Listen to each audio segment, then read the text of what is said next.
Hey everybody, welcome to the channel.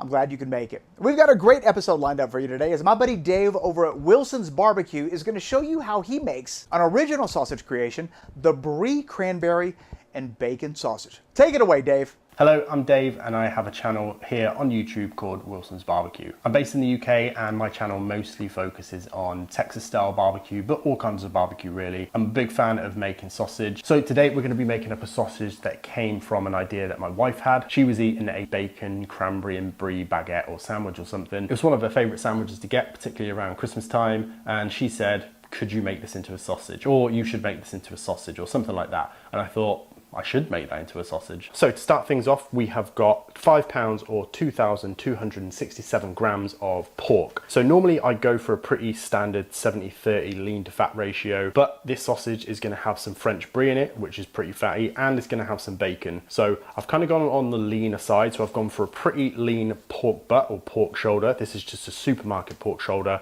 from here in the UK. And then to supplement that, I've gone for some sliced pork belly. And this again is just from the supermarket here in the UK. And we're just gonna get this cubed up into pieces that will get cold pretty quick and also fit through my grinder. So this is looking super lean, so I'm glad I got that fatty pork belly. But probably going for something like an 80-20, but I'm not too fussed. We're gonna get a nice amount of fat out of that bacon, a nice amount of fat out of that French brie, so it will be all good. I'm not too worried about the fat content in this meat. It is gonna be pretty rich regardless. So that pile of pork is looking good. We're just gonna get this into the freezer just to chill out a little bit while we get our spices ready, while we get our bacon ready, cranberries, all that kind of stuff. And it can get to a nice chilled temperature so it will go through our grinder nice and easily.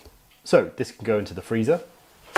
So you can't have a bacon, brie and cranberry sausage without bacon. And I'm very aware that I should have made my own bacon given the channel that this is on, but I didn't. So I'm just going down with some regular store-bought bacon. This is just your normal pre-smoked bacon. And we're going in with 10%. So that's 226 grams of cooked bacon. So I'm gonna go in with both packs. Bacon's obviously gonna lose a lot of water and a lot of fat. And we'll just take our 226 grams from this once it is cooked. So I'm gonna get this bacon onto another sheet, put this into the oven, get it nice and crispy.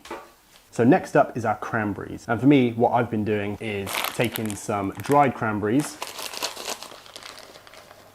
and rehydrating them in some water. So these are nice and chewy, really nice and sweet, nice and tart, but I want them to bloom a little bit. Rehydrate them just a touch. And the total weight that I'm going for in this sausage is 10%, again, 226 grams, just like the bacon, of dried cranberries. This is 200 grams right here. I'm gonna bloom them in some hot water. And by the time they're taken on a little bit of water, we should be around the 226 gram mark or 10% mark. But first, I'm gonna go through and give them a real rough chop, just cut them down a little bit, just to make sure that there is plenty of cranberry dispersed nice and evenly throughout the sausage. Some of these chunks are pretty big, and although it would be fine biting into a chunk this big, I'm kind of looking for pieces like that to be throughout the sausage rather than big old chunks. So I'm going to cut these down just a little bit.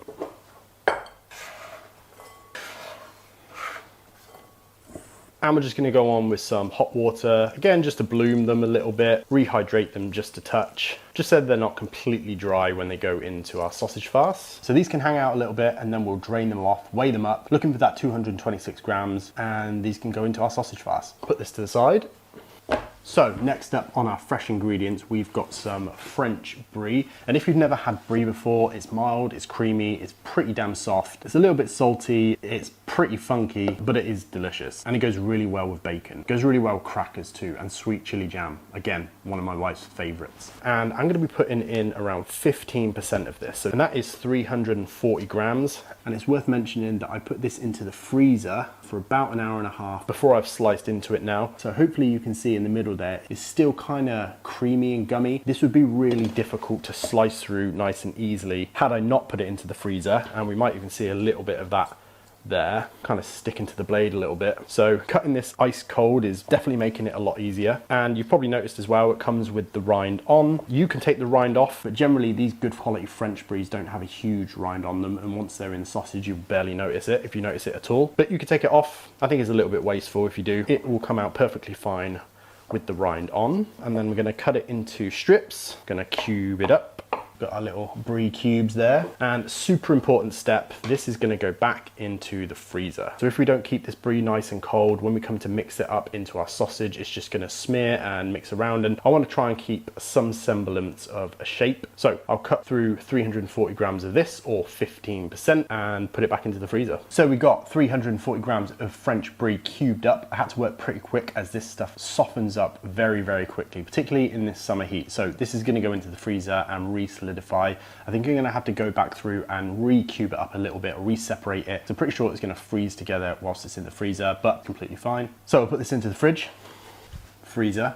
We've got our cranberry, bacon, our Brie all prepped up and ready to go. And now we're gonna move on to our dry spices. Starting off with some milk powder, just for that bind insurance. And to that, we are gonna add 0.25% thyme, 1.5% salt. I'd normally go up about 2%, but again, the bacon's salty, the Brie's salty, so 1.5% it is. And as I said earlier, we're gonna be smoking these, so we're going in with Prague powder number 1, pink curing salt number 1, and this is gonna give us some botulism insurance. So 0.25% going in. And then lastly, 0.25% chili flake. So chili flake works really well with the Brie, works really well with the cranberry. So we're going in, give it a nice little bit of heat. And I don't think there's quite another sausage where I'd use such little spices and flavorings, but I really want the bacon, Brie and cranberry to do most of the heavy lifting. These are really just kind of accent flavors for something going on in the background. Normally to sausage, I'm adding garlic, onion, mustard, cumin, all those kind of things, but we're keeping it really simple today with just these few spices.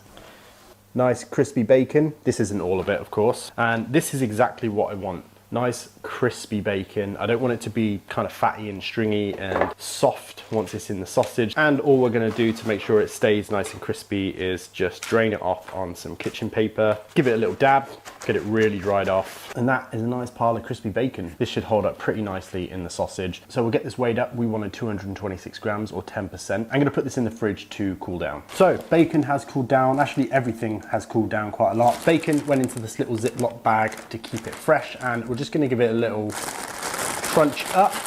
And again, similar to the Brie, I'm just looking to create pieces that are smaller than the horn of my stuffer. And I'm not too worried if there are big pieces, much smaller pieces. As long as it's evenly dispersed throughout the sausage, I'm not too bothered. And it's also worth saying that this bacon's pretty crispy now, but once it's cased up and sat within that ground meat and cooked a couple of times, it's gonna soften up. So we wanted to make sure that it was super crispy right now, so that when it does soften up, you don't get that kind of white, stringy bacon fat that you get when you don't render bacon properly. So we're going extra crispy now, and it will soften up in the final product. So I think that's looking pretty good. And bringing it back to the Brie, the last time you saw this, it was on a little metal tray. And I went back through about an hour ago and just separated all of the chunks into little cubes. Again, just small enough to fit through the horn of my stuffer, and these are nice and frozen. As you saw, Brie gets pretty creamy, so I want to keep this as cold as possible all the way through the sausage making process. So these will go back into the freezer for now. So that is pretty much everything prepped and ready to go. We've got our cranberries bloomed in some hot water, drained, weighed out, ready to go. We've got our bacon crisped up, weighed up, crunched up. We got our cubed up Brie, ice cold, in the freezer, spice mix, cure, all mixed up. All we need to do now is grind up our pork shoulder and pork belly, and we should be ready to make up some sausages.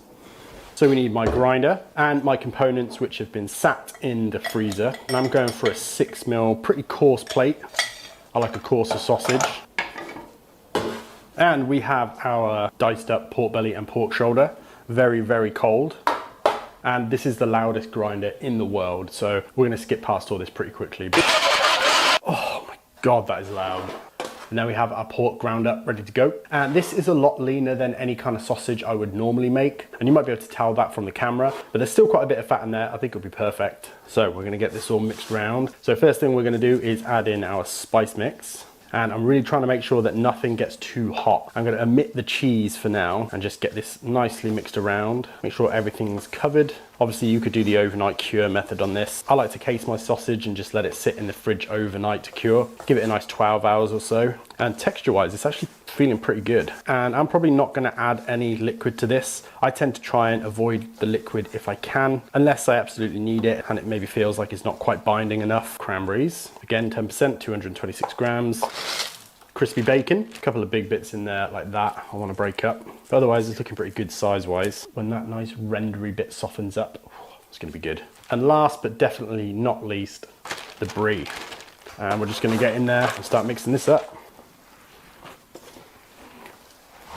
Right, so after about 5 minutes of mixing or so, that is looking pretty good to me. I love the colors of this. I think it's gonna look really good once it's smoked and sliced up. Hopefully that cranberry red will come through, and with any luck, that Brie will stay in a nice cube shape or really just stay together. As long as the fat doesn't leach out, I'll be happy. We need to get this into the stuffer and cased up pretty quick.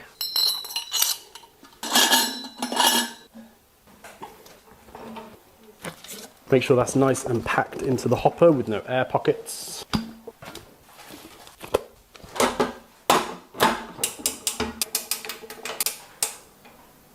And what we've got here is some 38mm hog casings, natural hog casings, and these have been soaking overnight in the fridge so they're nice and cold themselves. Flushed out, rinsed out, and we'll just get this on.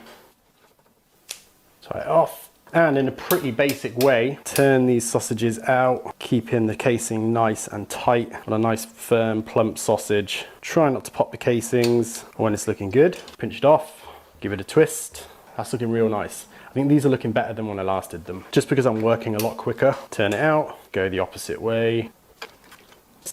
So these are looking pretty good. Couple of blowouts, but generally they came out all right. Real nice color. I really love the way they look. They look great. I love the cranberry coming through. The real white kind of pale cheese looks great too. These are gonna go back into the fridge overnight to allow that cure to do its job, to allow the sausages to set up a little bit and firm up, and we'll come back tomorrow and smoke them. We'll get these into the fridge. Right, so we're going to be putting these sausages on at 165 Fahrenheit, and we want to get some nice colour and some smoke flavour into them, so I'm going to be using a smoke tube. It's really the only way I think you can get good smoke flavour on a pellet grill, in my opinion. So we're going to be cooking them at 165 Fahrenheit as we want to increase the amount of time that these are on the pit before they reach an internal temperature of around 150, and we'll pull them off and put them in an ice bath. So we'll shut it down, let it cook. So these sausages have been on for about 3 hours now, and they are looking good. Real nice colour on them. Hopefully you can see that in the sun. We're going to use this little boy to temp check. Nice, we're at 154, which is about where I want to take these. So we'll take these out and get them into an ice bath. Cut these up into individual links, and I think they're looking really good. And we're just going to drop them into an ice bath, and this is going to help to firm things up, reset that cheese a little bit, stop the cooking, help to prevent some of the shriveling you might get on the second cook, all that kind of stuff. These are great. So these are going to cool down. Some of them are going to go into the fridge, and then we'll heat some back up a little bit later, slice into them and eat them. And now it is time to get some of them back on the pit or the Traeger and bring these up to a nice 145 internal temperature. Smoke them at around 200 Fahrenheit until they get to an internal temperature of 145 Fahrenheit. Take them off, slice into them. So an hour later, and these sausages are tempered right around 145 Fahrenheit, and they are done. Looking nice, looking real nice and plump, nice and shiny, nice and firm. Good bind on there, I think. We'll take them inside, let them rest down just a little bit, and we'll slice into them, give them a taste. So these are looking great. I am really happy with how they turned out. I think they look awesome, got a great colour to them, no leaching out of the fat. Hopefully the Brie didn't split. I'm pretty confident that it didn't. See how it tastes. I kind of want to give it a snap. I think it's going to have a nice snap to it, but do a little cross section, see how we did.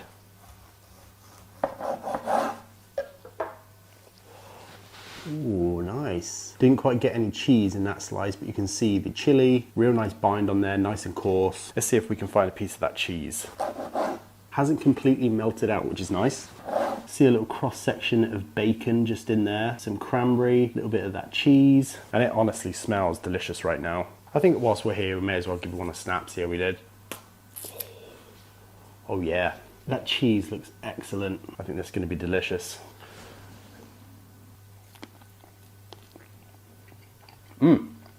Straight off the bat, you need to like Brie to like this sausage because it comes through pretty heavy, and the funkiness of it almost gives the pork a dry-aged pork flavor, which is really good if you like dry-aged pork. The bacon as well, perfect. Smoky, salty, and it was obviously super crispy when it went in there, but it's softened up to about the texture you get if you had bacon in a cheeseburger. Cranberries add a nice amount of sweetness, and those chili flakes as well. Didn't put much chili flake in there, but it's definitely coming through. Not hot, definitely there on the back end. Works really, really well.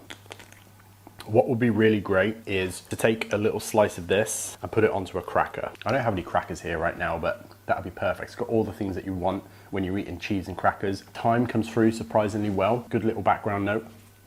And yeah, when you get one of those cranberries, that sweetness just balances everything out. Really, really good. Perfect salt levels in this as well. That 1.5% salt with that bacon, perfect. Definitely don't need any more. Nice little bit of cranberry in there as well. I'm looking forward to this bite. So that was my contribution to Celebrate Sausage Season 5, and a huge thank you to Eric for inviting me to be a part of it. Really, really enjoyed it. I hope you enjoyed this video. I really hope you give this sausage a try. And if you don't, I just hope you learned something or just enjoyed the video anyway. So thanks very much for watching. You can find me at Wilson's Barbecue on YouTube if you want to come and watch more of me cooking barbecue, making sausage, doing all that kind of stuff. I'd love to see you over there, subscribing, liking, commenting, all those kind of things. It really helps me out. What a cool sausage. Brie, cranberry, and bacon. Very interesting flavor profile. And if I had to be honest, I've never really experimented with Brie in a sausage. I bet that would bring a very interesting, funky, floral, creamy element to that sausage. Probably Brie forward if I had to guess. Definitely a sausage I'm gonna have to put on the short list, and I hope you get a chance to make it as well. I'm gonna put a link to Dave's channel, Wilson's Barbecue, in the description box below, as well as the pinned comment. Head over there, check out his content. He not only does barbecue, he does sausage and everything in between. Burgers, brisket, ribs. He's got great recipes. You ought to check out his Oaxaca and Serrano chili sausage. It is off the hook. Matter of fact, I think you'll love his content so much that you'll show him some love by hitting that subscribe button. If you have any questions or comments about the sausage, you know where they go. And if you're enjoying Celebrate Sausage, be sure to smash that like button. If you're new to this channel and you like sausage making, hit that subscribe button and that notification bell, because we are just getting started. Matter of fact, in tomorrow's episode, we are going to be making one of the most popular Aussie snags. You're not going to want to miss it. We'll see you then. Bye-bye.